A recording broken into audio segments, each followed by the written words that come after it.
Assalamualaikum warahmatullahi wabarakatuh.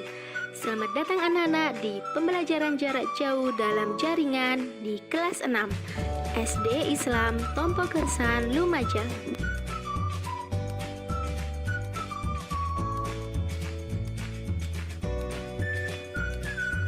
Nah anak-anak, hari ini kita akan belajar tema 4 globalisasi, subtema 3 globalisasi dan cinta tanah air, muatan bahasa Indonesia, PPKN dan SBDP.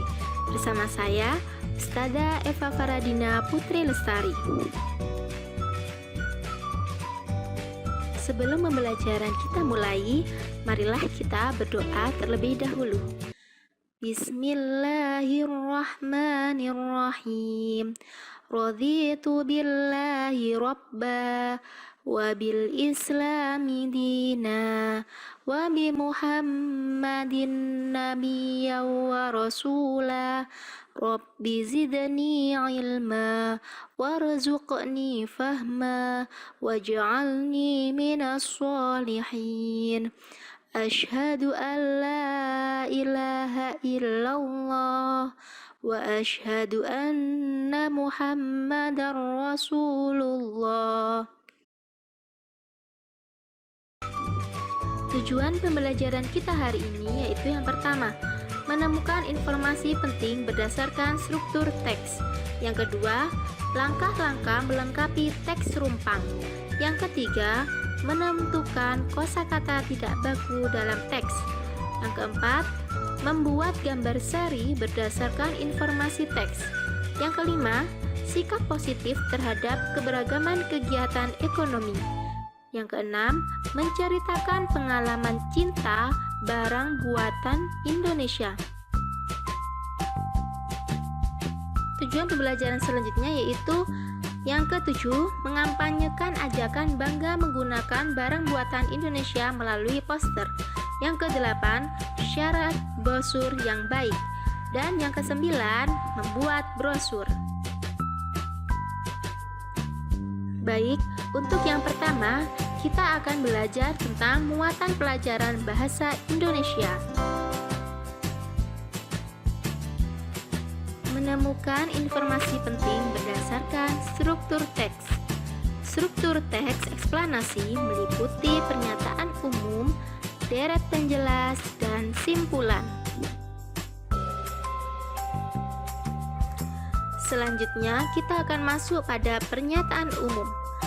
Pernyataan umum di sini memuat suatu topik atau permasalahan yang dibahas dalam suatu teks. Perhatikan pada teks berikut ini. Pernyataan umum pada teks tersebut yaitu kemajuan teknologi dan pendidikan di era globalisasi menjadi pemicu dalam pertukaran budaya di negara seluruh dunia.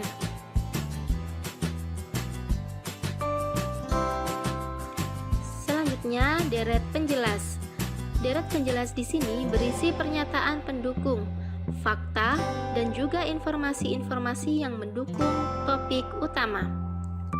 Pada teks tersebut, yang menjadi deret penjelas yaitu kini kita dapat melihat dan mempelajari kebudayaan dari seluruh dunia hanya melalui media internet tanpa harus pergi ke luar negeri.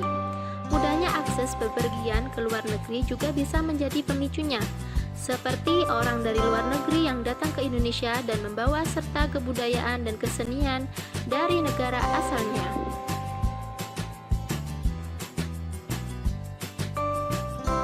Dan yang selanjutnya yaitu simpulan. Simpulan berisi hasil akhir dari uraian yang disampaikan pada bagian pernyataan umum dan juga deret penjelas. Nah, jadi menurut kalian, apakah simpulan dari teks tersebut? Silahkan kalian cari dan kerjakan. Untuk selanjutnya, kita akan mempelajari langkah-langkah melengkapi teks rumpang. Teks rumpang berarti ada bagian teks yang masih kosong. Nah, kalian dapat melengkapi bagian tersebut dengan mengikuti langkah-langkah berikut ini. Yang pertama, bacalah teks yang ada dengan cermat. Yang kedua, temukan topik atau permasalahan yang dibahas dalam teks tersebut. Yang ketiga, perhatikan sebelum dan sesudah bagian yang rumpang. Yang keempat, lengkapilah bagian rumpang tersebut dengan menghubungkan bagian sebelum dan sesudahnya. Dan yang kelima, pastikan kamu menggunakan bahasa Indonesia yang baik dan benar dengan memperhatikan pedoman umum ejaan bahasa Indonesia.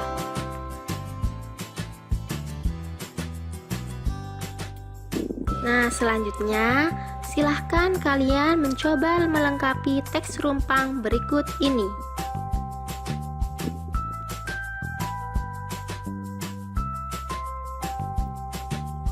Selanjutnya, kita akan pelajari menentukan kosakata tidak baku dalam teks. Teks eksplanasi ditulis menggunakan kosakata baku, kalimat efektif, dan sesuai dengan Pedoman Umum Ejaan Bahasa Indonesia atau PUEBI. Selanjutnya, kalian dapat mengetahui suatu kata baku atau tidak dengan cara memeriksanya di Kamus Besar Bahasa Indonesia atau KBBI.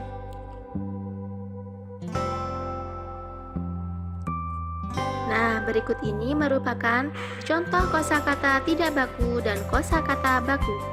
Silahkan kalian amati dan baca ya.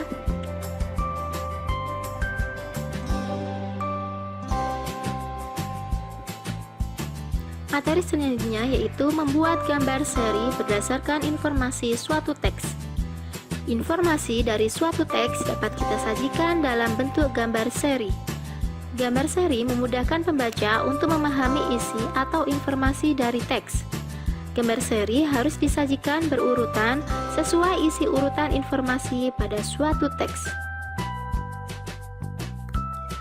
Muatan pembelajaran yang kedua yaitu PPKN, Pendidikan Kewarganegaraan.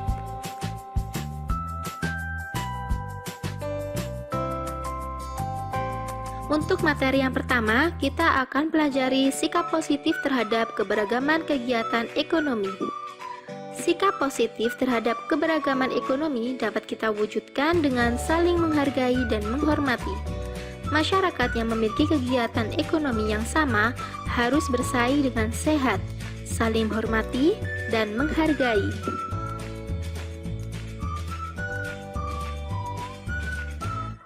Nah, sikap positif ini dapat ditunjukkan dengan bangga menggunakan produk dalam negeri, membeli buah dalam negeri, dan berbelanja di pasar tradisional.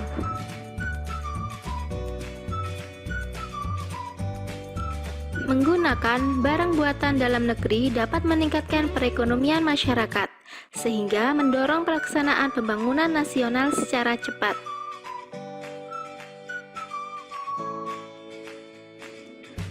Materi selanjutnya yaitu menceritakan pengalaman cinta barang buatan Indonesia. Sebagai warga negara, kita harus bangga menggunakan barang buatan Indonesia.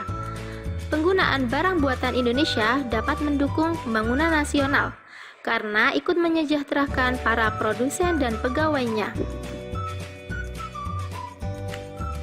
Penggunaan barang buatan Indonesia juga dapat mempererat persatuan dan kesatuan bangsa karena para produsen merasa dihargai hasil karyanya.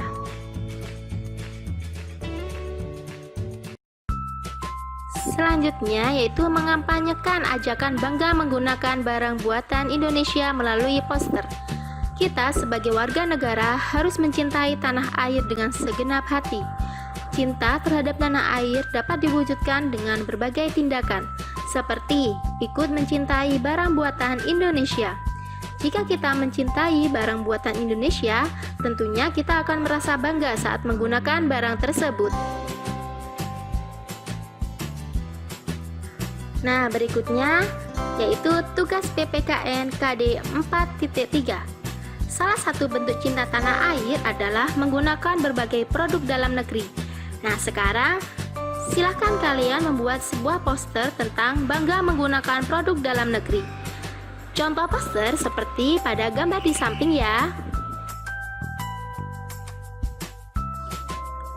Selanjutnya untuk muatan pelajaran yang ketiga yaitu seni budaya dan prakarya.